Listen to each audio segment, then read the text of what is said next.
Hi friends, today I am going to start the continuation part of solid state. Here is my lecture 2.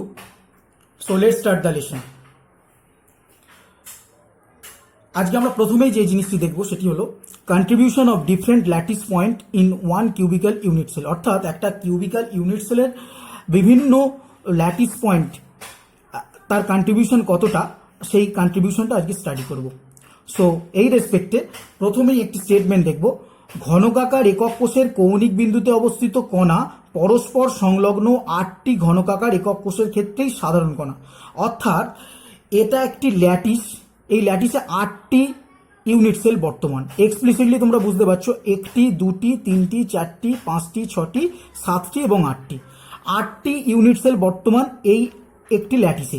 আমরা জানি যে unit সেলগুলো তার repeating একটা অ্যারেঞ্জমেন্টের মাধ্যমে একটা 3 ডাইমেনশনাল যখন ফিগার, সুসংবদ্ধ ফিগার একটা যখন রিচ করছে তখন তাকে আমরা ল্যাটিস বলছি। Here is the lattice and এই প্রত্যেকটি এই 8টি এরকম ফ্র্যাগমেন্ট এক একটি কিউব, তারা হচ্ছে এক একটি ইউনিট সেল। এই যে ইউনিট সেলকে রিপ্রেজেন্ট করা হয়েছে।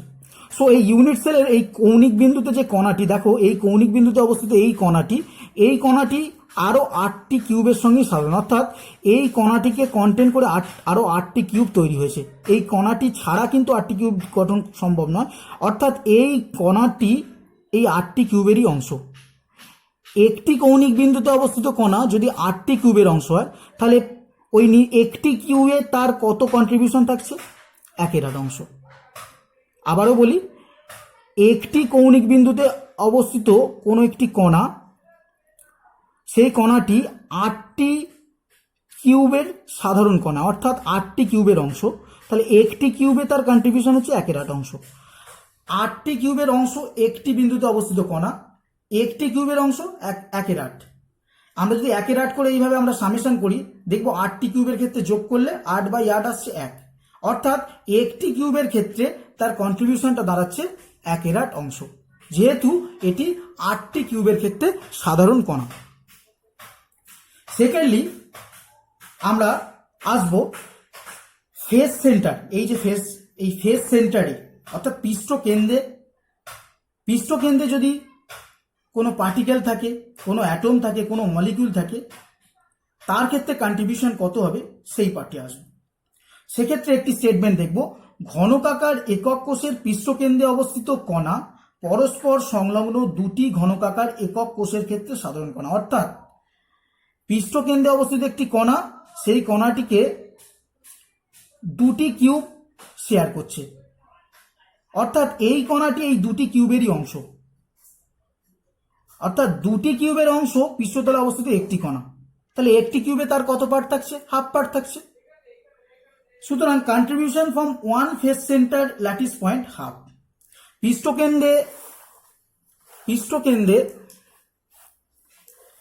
পৃষ্ঠকেন্দ্রে অবস্থিত একটি কণা 2টি কিউবের অংশ, সুতরাং একটি কিউবের অধীনে থাকছে 1/2টি কণা। নেক্সট, যদি একটি কণা এজ সেন্টারে থাকে, এজ সেন্টার মিন্স আমাদের একটা কিউবের, একটা ইউনিট সেল, একটা কিউবের 12টি বাহু থাকে, সেই বাহুর মধ্যবর্তী বিন্দুটাকে এজ সেন্টার বলা হয়। এখানে দেখানো হচ্ছে একটি কণা যদি এজ সেন্টারে থাকে, সেই এজ সেন্টারে থাকা কণাটি আরো 4টি কিউবের সাধারণ অংশ। অর্থাৎ ঘনকাকার একক কোষের কিনারা বা বাহুর মধ্যবর্তী বিন্দুতে অবস্থিত কণা পরস্পর সংলগ্ন 4টি একক কোষের ক্ষেত্রেই সাধারণ কণা। অর্থাৎ এই এজ সেন্টারটা, এই একটি এজ সেন্টার আরো 4টি কিউবের ক্ষেত্রে সাধারণ। সুতরাং এই এজ সেন্টারে অবস্থিত কণাটিও আরো 4টি কিউবের ক্ষেত্রে সাধারণ। তাহলে একটি এজ সেন্টারের মধ্যবর্তী বিন্দুতে অবস্থিত কণা, that is common to 4 similar unit cell. So বাহুর মধ্যবর্তী বিন্দুতে অবস্থিত কণা যেহেতু 4টি কিউবের অংশ, একটি কণা, সুতরাং একটি কিউবে তার কন্ট্রিবিউশন থাকছে 1/4 অংশ। So contribution from edge centre lattice point 1/4। Then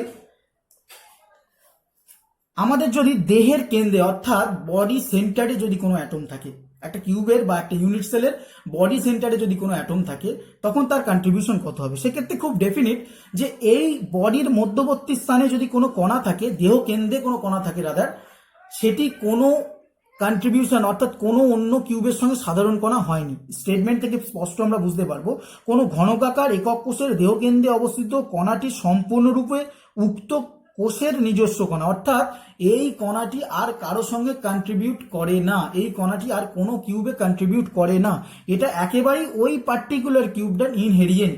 so এ যেহেতু কোনো জায়গায় কন্ট্রিবিউশন করে না, তো তার জন্য দেহকেন্দ্রে অবস্থিত কণার অবদান হচ্ছে 1। সো আমরা যদি সামারি করি চারটে কন্ট্রিবিউশনের, কৌণিক বিন্দুতে অবস্থিত কোনো কণার অবদান হচ্ছে 1/8 অংশ, পৃষ্ঠতলে অবস্থিত কোনো কণার অবদান হচ্ছে 1/2 অংশ, বাহুর মধ্যবর্তী বিন্দু অর্থাৎ এজ সেন্টারে অবস্থিত কোনো কণার অবদান 1/4 অংশ, এবং দেহকেন্দ্রে কোনো অবস্থিত কোনো কণার অবদান হচ্ছে 1 অংশ।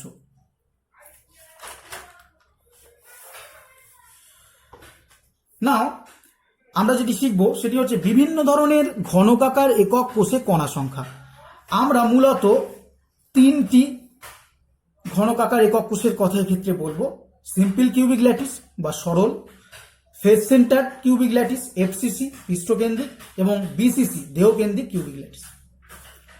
আমরা খুব স্বাভাবিকভাবেই আমরা যদি আগের ক্লাসটাকে একটু রিমাইন্ড করে নিই, সেক্ষেত্রে আমরা দেখব যে সরল ঘনকাকার একক কোষ তাকেই বলে যে কোষের কৌণিক বিন্দুতে কণাগুলি অবস্থান করে, অর্থাৎ এটি প্রিমিটিভ টাইপ। সরল বা এসসিসি কিউবিক ল্যাটিসের ক্ষেত্রে কৌণিক বিন্দুতে কণাগুলি অবস্থান করে। একটি কৌণিক বিন্দু, একটা কিউবের 8টি কৌণিক বিন্দু আছে, একটি কৌণিক বিন্দুতে তার কন্ট্রিবিউশন হচ্ছে 1/8 অংশ, সুতরাং 8টি কৌণিক বিন্দুর জন্য 8 × 1/8 ওভারঅল 1।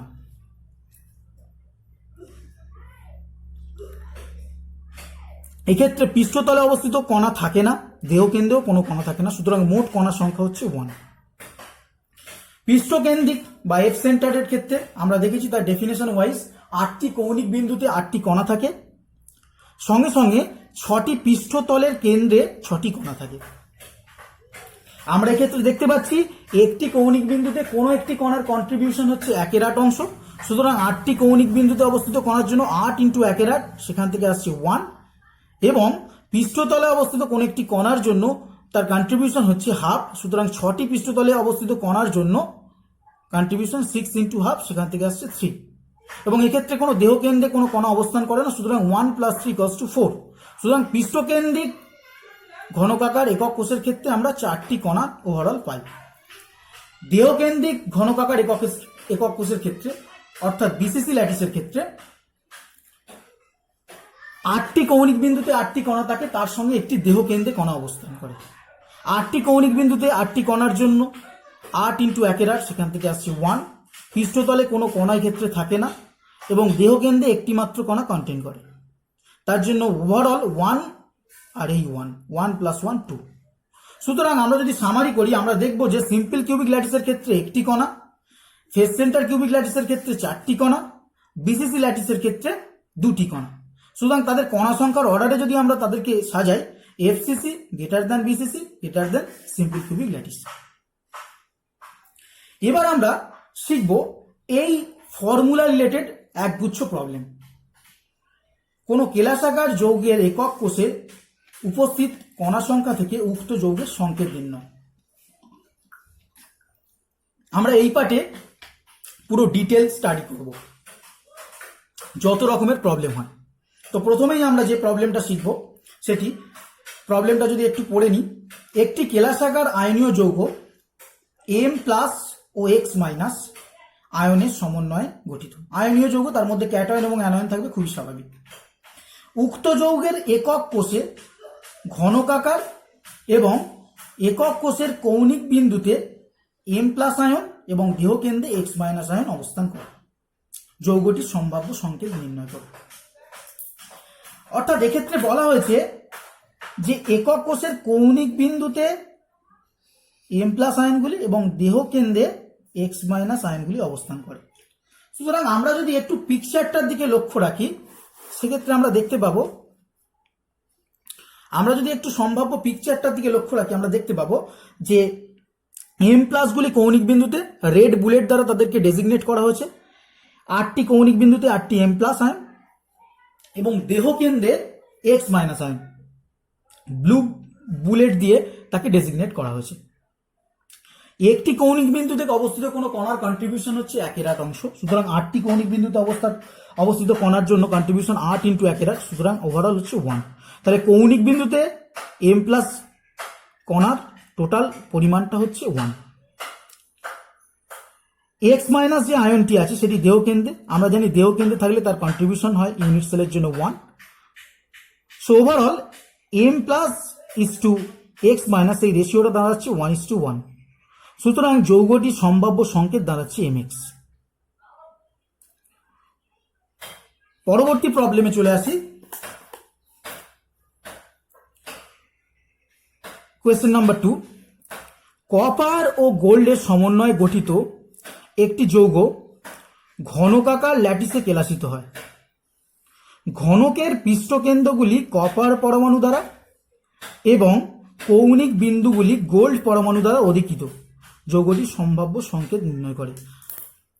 এখানে বলা হয়েছে ঘনকের পৃষ্ঠকেন্দ্রগুলি কপার পরমাণুগুলি দ্বারা এবং কৌণিক বিন্দুগুলি গোল্ড পরমাণুগুলি দ্বারা অধিকৃত। সুতরাং আমরা এখানে ডায়াগ্রামে এঁকেছি, ডায়াগ্রামে আমরা রিপ্রেজেন্ট করেছি। এই রেড বুলেট যেগুলো আছে সেগুলো কপার পরমাণুর কথা বলা হয়েছে, তারা পৃষ্ঠ তলে আছে, 6টি পৃষ্ঠ তলে আছে, 6টি, 1 2 3 4 5 6। এবং গোল্ড পরমাণু যেগুলো আছে সেগুলি কৌণিক বিন্দুতে আছে। এবার আমরা ক্যালকুলেশনে আসি। গোল্ড পরমাণু 8টি কৌণিক বিন্দুতে আছে। একটি কৌণিক বিন্দুতে তার কন্ট্রিবিউশন 1/8, 8টি কৌণিক বিন্দুতে খুব স্বাভাবিকভাবেই 8 × 1/8, সেক্ষেত্রে আসছে 1। তো টোটাল গোল্ড পরমাণুর সংখ্যা দাঁড়াচ্ছে 1। এবার আসি কপার পরমাণুর ক্ষেত্রে। একটি পৃষ্ঠকেন্দ্রে অবস্থিত কোনো একটি কণার কন্ট্রিবিউশন হয় 1/2, এক্ষেত্রে 6টি পৃষ্ঠকেন্দ্রে 6টি কপার পরমাণু আছে। সুতরাং কপার পরমাণুর সংখ্যা আসছে 6 × 1/2 অর্থাৎ 3। সুতরাং ওভারঅল কপার পরমাণুর সংখ্যা দাঁড়াচ্ছে 3। এক্ষেত্রে গোল্ড ইস টু কপার সেই রেশিওটা 1:3 এবং যৌগটির সম্ভাব্য সংকেত দাঁড়াচ্ছে AuCO3।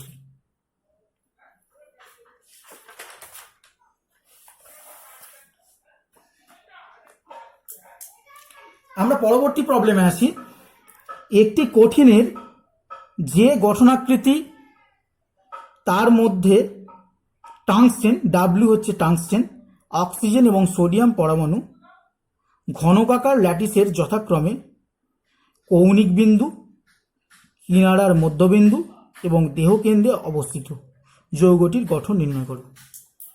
এক্ষেত্রে টাংস্টেন সেটি কৌণিক বিন্দুতে অবস্থান করছে, অক্সিজেন সেটি কিনারার মধ্যবর্তী বিন্দুতে অবস্থান করছে, সোডিয়াম পরমাণু সেটি দেহকেন্দ্রে।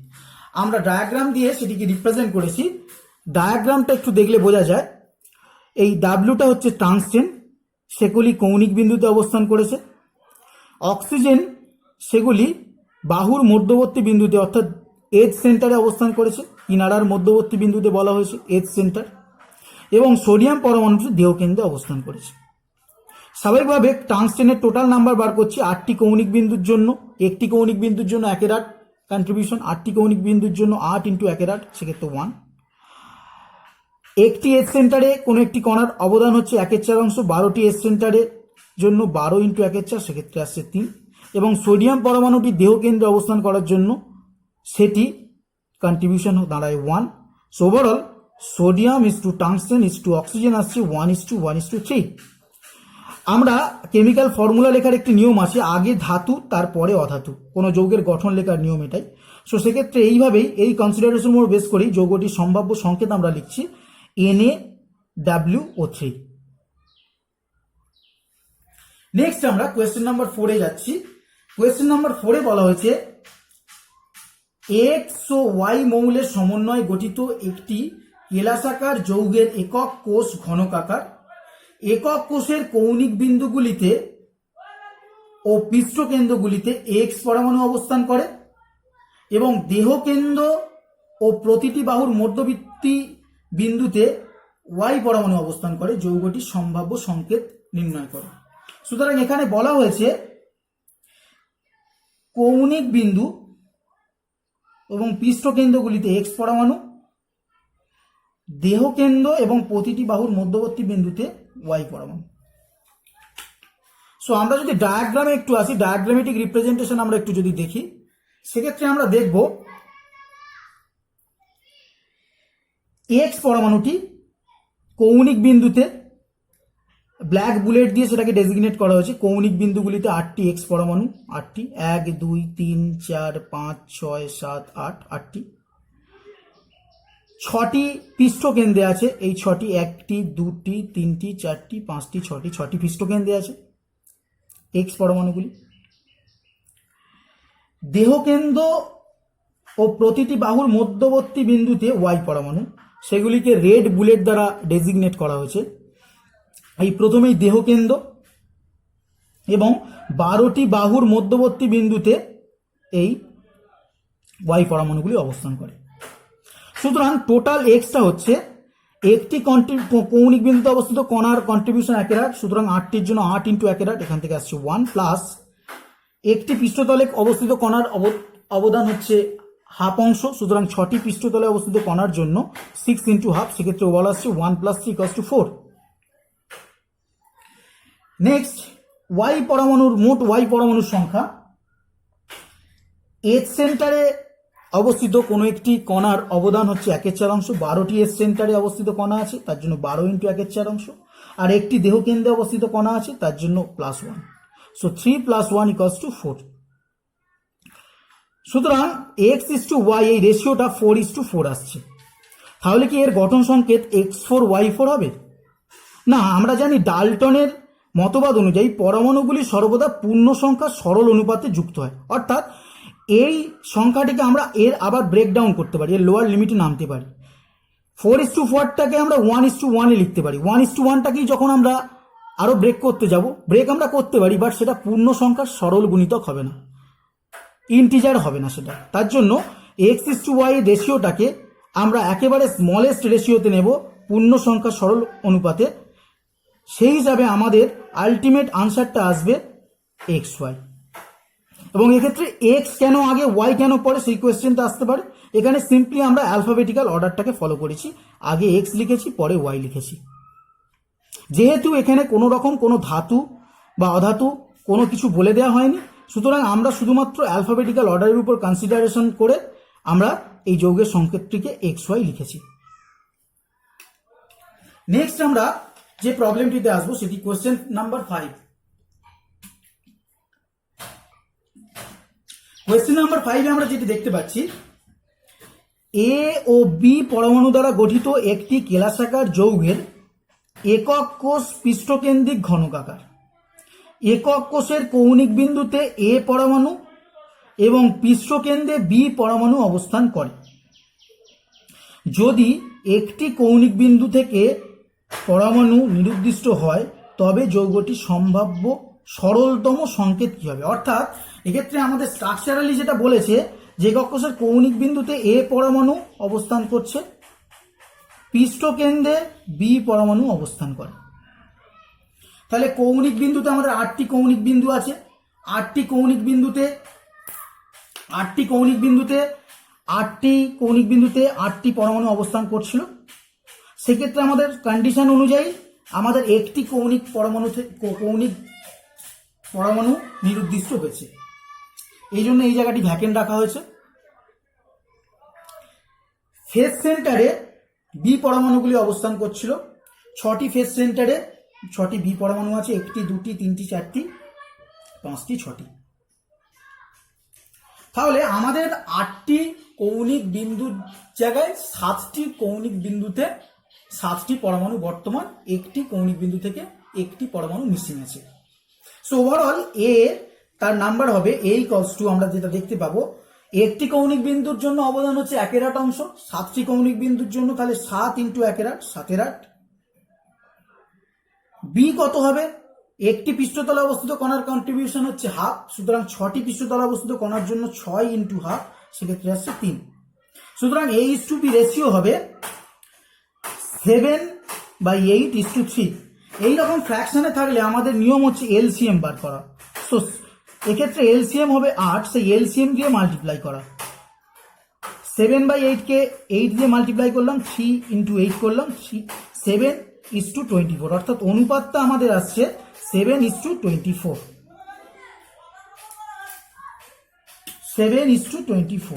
সুতরাং সম্ভাব্য সরলতম সংকেত আমাদের নির্ণয় করতে বলেছে, কিন্তু আমরা এই 7:24 আর স্মলেস্ট রেশিওতে আর একে ব্রেকডাউন করতে পারবো না। সুতরাং আমাদের সম্ভাব্য সরলতম সংকেত, that is our empirical formula, এই স্ট্রাকচারটির জন্য পার্টিকুলারলি A7B24। এক্ষেত্রে আরো কিছু কনসিডারেশন আছে। আমরা যদি একই প্রবলেম একটু অন্যভাবে ভাবতাম, তার স্ট্রাকচারাল একই আছে, 8টি কৌণিক বিন্দুর জায়গায় 7টি কৌণিক বিন্দুতে 7টি পরমাণু আছে। যদি আমরা সেম ভাবে একটা পৃষ্ঠ কেন্দ্র থেকে কোনো একটি পরমাণুকে নিরুদ্দিষ্ট করতাম তখন কি হতো? যদি আমরা পৃষ্ঠ কেন্দ্র থেকে কোনো একটি পরমাণুকে নিরুদ্দিষ্ট করতাম তখন কি হতো? তখন আমাদের যেটা দাঁড়াতো, 8টির জায়গায় 7টি কৌণিক বিন্দুতে 7টি পরমাণু আছে, তার জন্য কন্ট্রিবিউশন একটির জন্য একের 7টির জন্য আমাদের দাঁড়াচ্ছে 7x1/8, 7/8। 6টি ফেজে 6টি পরমাণু থাকতো। এখন বর্তমানে আমরা ধরে নিয়েছি যে একটি পৃষ্ঠকেন্দ্র থেকে একটি পরমাণু নির্দিষ্ট হয়ে গেছে, সুতরাং 5টি পৃষ্ঠকেন্দ্রে 5টি পরমাণু আছে। সুতরাং একটি পৃষ্ঠকেন্দ্রে একটি কণার অবদান হচ্ছে হাফ, 5টি পৃষ্ঠকেন্দ্রের জন্য 5 × 1/2, সুতরাং 5/2। এবার A:B এই রেশিও আনতে গেলে 7/8:5/2 এই সিস্টেমটার ক্ষেত্রে এখানে নিচে আছে ডিনোমিটারে 8 আর 2, এদের এলসিএম বা লসাগু হচ্ছে 8। সুতরাং এই লসাগু দিয়ে দুটোকেই মাল্টিপ্লাই করব, 7/8 × 8, 5/2 × 8। সো এদিক থেকে ওভারঅল যেটা আসছে ক্যান্সেলেশন হয়ে 7:20।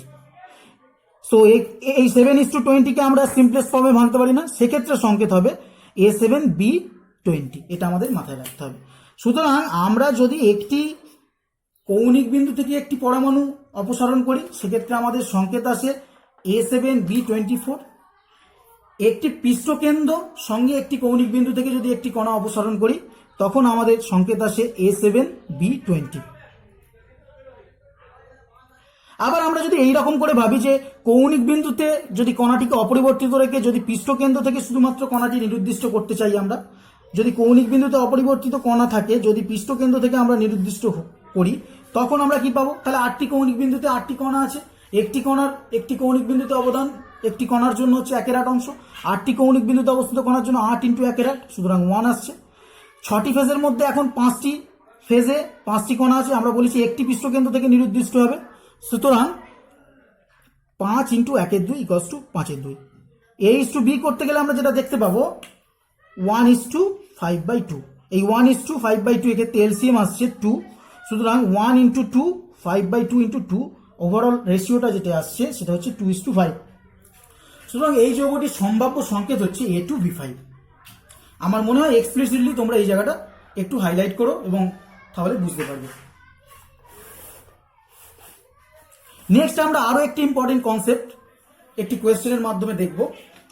কোয়েশ্চেন নাম্বার 6, AB কেলাসাকার কঠিনের একক কোষ পৃষ্ঠকেন্দ্রিক ঘনকাকার বলে দেওয়া হচ্ছে। পৃষ্ঠকেন্দ্রিক ঘনকাকার একক কোষের কৌণিক বিন্দু এবং পৃষ্ঠ কেন্দ্রগুলি A পরমাণুগুলি দ্বারা অধিকৃত থাকে। এছাড়াও একক কোষের কিনারার মধ্যবর্তী বিন্দুতে ও দেহ কেন্দ্রে B পরমাণু থাকে। যদি একটি অক্ষ বরাবর সকল পৃষ্ঠকেন্দ্রগুলিকে অপসারিত হয়, অর্থাৎ পৃষ্ঠকেন্দ্রে যে পরমাণুগুলি আছে সেই পরমাণুগুলিকে অপসারিত করা হয়, তাহলে কঠিনের সংকেত কি হবে? একটু ভালো করে বুঝি। আমাদের বলে দেওয়া হয়েছে AB কেলাসাকার কঠিনটি পৃষ্ঠকেন্দ্রিক ঘনকাকার। আবার এক্ষেত্রে তার কন্ডিশনে দেওয়া হয়েছে যে তার স্ট্রাকচারে পৃষ্ঠকেন্দ্রগুলি কৌণিক বিন্দুগুলি এবং পৃষ্ঠকেন্দ্রগুলি A পরমাণুগুলি দ্বারা এবং একক কোষের কিনারার মধ্যবর্তী বিন্দু এবং দেহ কেন্দ্রে হচ্ছে B পরমাণু থাকছে। তাহলে সেই অনুযায়ী আমরা ভায়োলেট বুলেট দিয়ে রিপ্রেজেন্ট করেছি A কণাগুলিকে এবং ব্ল্যাক বুলেট দিয়ে আমরা রিপ্রেজেন্ট করেছি B কণাগুলিকে। প্রশ্ন অনুযায়ী যদি একটি অক্ষ বরাবর সকল পৃষ্ঠকেন্দ্রে যে কণাগুলি আছে, তাকে এই একটি অক্ষ বরাবর যদি আমরা এই অক্ষটাকে কনসিডার করি, এই অক্ষ বরাবর একটা দেহকেন্দ্রের কণাও পড়ছে, কিন্তু আমাদের বলেনি দেহকেন্দ্র। আমরা একটি অক্ষ বরাবর আমাদের পৃষ্ঠকেন্দ্রের কণাগুলি রিমুভ হবে, হাইপোথেটিক্যাল, ওরা যে কোশ্চেনে যেভাবে দেওয়া হয়েছে সেইভাবে আমরা কনসিডার করছি পৃষ্ঠকেন্দ্রের কণাগুলি। আমাদের দেহকেন্দ্রের কণা কন্টেন্ট করছে একটি অক্ষ বরাবর, বাট দেহকেন্দ্রের কণা অপসারিত হবে না, যেহেতু পৃষ্ঠকেন্দ্রগুলি অপসারিত হওয়ার কথা বলেছে। এই একটি অক্ষ বরাবর পৃষ্ঠকেন্দ্রিক কণাগুলি অপসারিত হয়, এই হচ্ছে কন্ডিশন, সেক্ষেত্রে কঠিনের সংকেত। আমরা এখানে একটু দেখে নিই, একটি অক্ষ বরাবর দুটি পৃষ্ঠকেন্দ্রিক পরমাণু অবস্থান করে, খুব স্বাভাবিকভাবে আমরা দেখতে পাচ্ছি যে কোনো অপোজিট দুটি ফেজ বরাবর দুটো কণাই অবস্থান করে।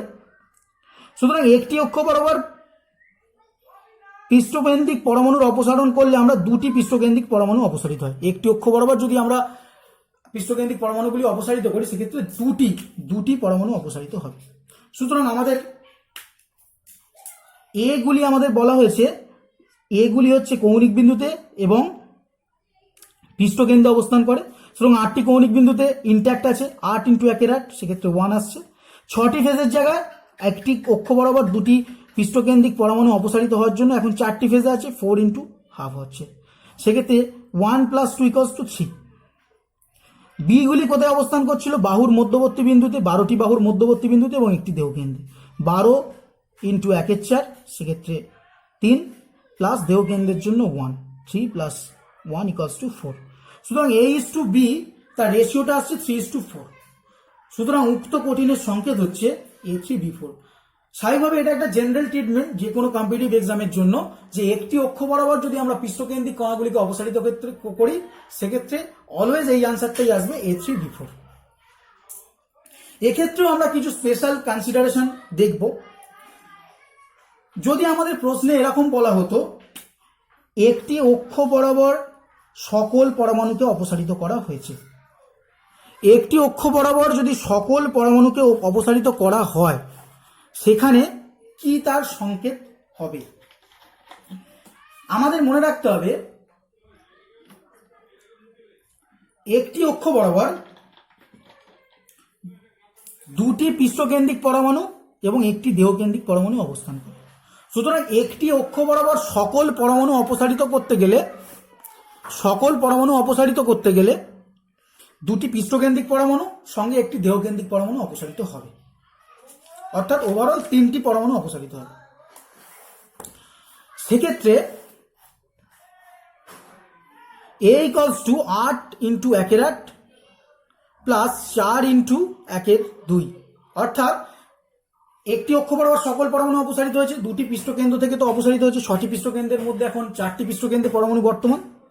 সেই হিসাবে 8 × 1 প্লাস 4 × 2, সেক্ষেত্রে 1 + 2 হচ্ছে 3।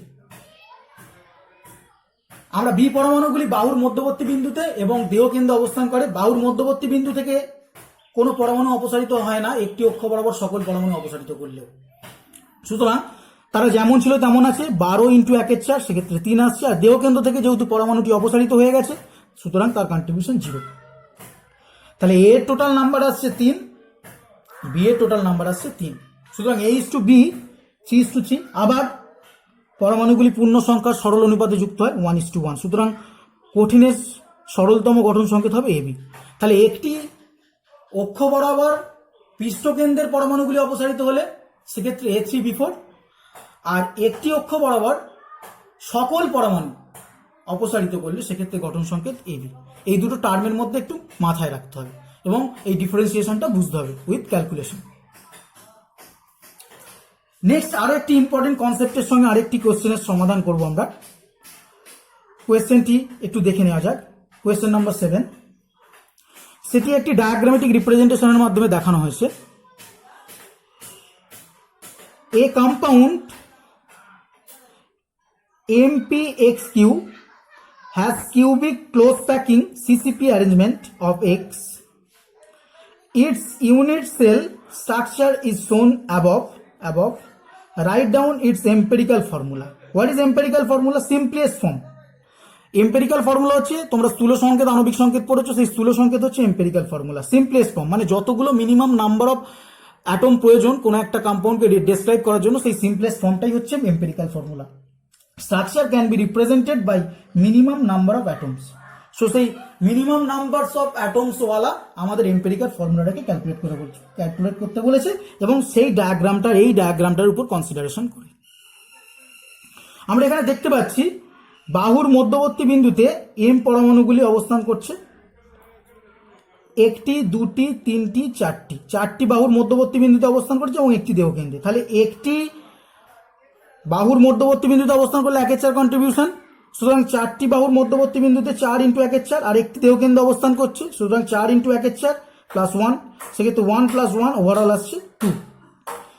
এগেন আমরা রেড বুলেট দিয়ে যে রিপ্রেজেন্টেশনটা এখানে দেখা হয়েছে, টোটালি একেবারে ডায়াগ্রামে এইভাবে ছিল যে 8টি কৌণিক বিন্দুতে 8টি রেড বুলেট আছে, অর্থাৎ 8টি কৌণিক বিন্দুতে 8টি পরমাণু আছে, একটি কৌণিক বিন্দুতে অবদান হচ্ছে 1 8, 8টি কৌণিক বিন্দুর জন্য 8 × 1/8 ওভারঅল 1, প্লাস আমরা যেটা দেখতে পাচ্ছি 6টি পৃষ্ঠকেন্দ্রে, একটি, দুটি, তিনটি, চারটি, পাঁচটি, 6টি পৃষ্ঠকেন্দ্রে 6টি রেড বুলেটওয়ালা পরমাণু আছে, তো 6 × 1/2, সেক্ষেত্রে আসছে 1 + 3, 1 + 3 = 4। হেন্স m:x এই রেশিওটা আসছে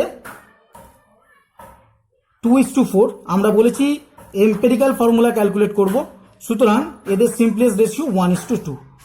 so our answer is mx2। Next question number 8. In a CCP lattice of X and Y, X atoms are present at the corners while Y atoms are at the face center. Then the formula of the compound would be if one of the X atoms from one corner is replaced by Z atoms. এক্ষেত্রে consider করতে বলা হয়েছে Z-deo মোনোভ্যালেন্ট, XT যেমন মোনোভ্যালেন্ট ছিল, Z-deo এক্ষেত্রে মোনোভ্যালেন্ট অর্থাৎ একযোজী। কোয়েশ্চেনটাকে যদি আরেকটু আমরা ডিটেলসে স্টাডি করি দেখতে পাবো যে বলা হয়েছে যে এক্স অ্যাটমস দে আর প্রেজেন্ট কর্নার্স, ওয়াই অ্যাটমস তারা ফেস সেন্টারে প্রেজেন্ট আছে। আমাদেরকে বলা হয়েছে একটি কর্নার থেকে একটি এক্স অ্যাটমকে আমরা রিপ্লেস করেছি বাই জেড অ্যাটম। তাহলে আমাদের 8টি কর্নারে ছিল 8টি এক্স অ্যাটম, সেক্ষেত্রে একটি কর্নার থেকে একটি এক্স অ্যাটমকে আমরা রিপ্লেস করছি। এখানে আমরা ডায়াগ্রামেটিক রিপ্রেজেন্টেশন দেখছি। আমাদের এই রেড বুলেট একটি কৌণিক বিন্দু, সেখান থেকে আমরা রিপ্লেস করেছি জেড দ্বারা। আরও 7টি কৌণিক বিন্দুতে আরও 7টি পরমাণু আছে, রেড বুলেট দিয়ে দেখানো হয়েছে। আর ওয়াইগুলো আমাদের ফেস সেন্টার আছে, 6টি ফেস সেন্টার, 1 2 3 4 5 6, আমাদের ব্ল্যাক বুলেট দিয়ে সেটাকে রিপ্রেজেন্ট করা হয়েছে। সো আমরা ওভারঅল একটু ক্যালকুলেশনে চলে আসি। এক্স ইকলস টু আগে 8টিতে ছিল, এখন রিপ্লেসের পর 7টিতে আছে, একটিতে কন্ট্রিবিউশন হচ্ছে 1 8, সুতরাং 7টিতে 7 × 1/8। জেড বিন্দুতে রিপ্লেসড হয়েছিল, এক্স এর বদলে জেড এসেছিল, তো একটি কৌণিক বিন্দুতেই সেই জেড অবস্থান করছে, তার কন্ট্রিবিউশন 1 × 1 8। আমরা যেহেতু জানি একটি কৌণিক বিন্দুতে কোনো কণার অবদান হচ্ছে বা কন্ট্রিবিউশন হচ্ছে 1 8। ওয়াই কত? 6টি ফেজে বর্তমান, একটি ফেজে তার অবদান হচ্ছে হাফ, সুতরাং 6টি ফেজের জন্য 6 × ½ 3। So X is to Y is to Z রেশিওটা আসছে 7/8 ইজ টু 3 ইজ টু 1/8। আমরা বলেছি এই সমস্ত ফ্র্যাকশন সিস্টেমের ক্ষেত্রে আমরা এলসিএম করবো, এক্ষেত্রে এলসিএম আসছে 8, এলসিএম করে বা সবগুলোকে মাল্টিপ্লাই করবো। 7/8 × 8 is to 3 into 8 is to 1/8 into 8. Hence, the result comes 7 is to 24 is to 1. So, আমাদের যে ক্যালকুলেটেড ফর্মুলা সেটা দাঁড়াচ্ছে x7 y24 z।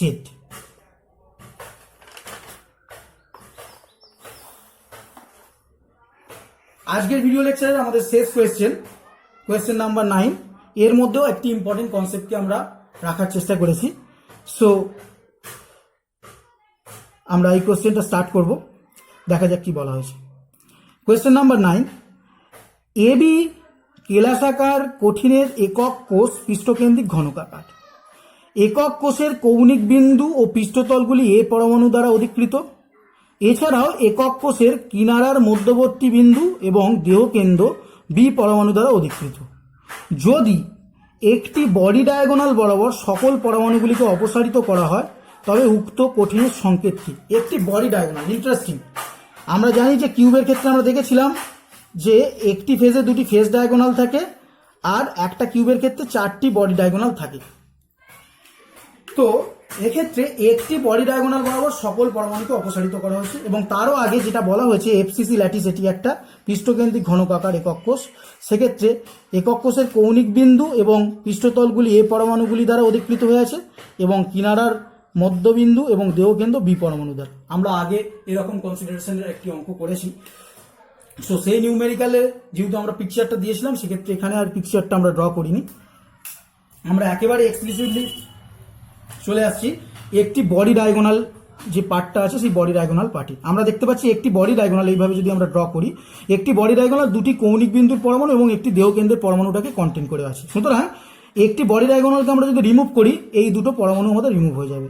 এখানে স্টেটমেন্ট আকারে আমরা লিখে দিয়েছি যে একটি বডি ডায়াগোনাল কন্টেন করে দুটি কৌণিক পরমাণু ও দেহকেন্দ্রস্থিত পরমাণুটি। সুতরাং একটি বডি ডায়াগোনালের অপসারণে মোট তিনটি পরমাণু অপসারিত হবে।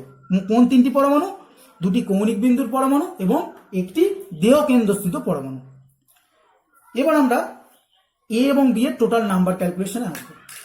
এক্ষেত্রে দেখা যাচ্ছে এ বলা হয়েছিল যে কৌণিক বিন্দু এবং পৃষ্ঠতলগুলি। সুতরাং কৌণিক বিন্দু থেকে এক বডি ডায়াগোনাল অপসারণের ফলে 8টি কৌণিক বিন্দুর মধ্যে এখন 6টি কৌণিক বিন্দুতে পরমাণু আছে, আর পৃষ্ঠকেন্দ্রে বডি ডায়াগোনালের কোনো রোল নেই।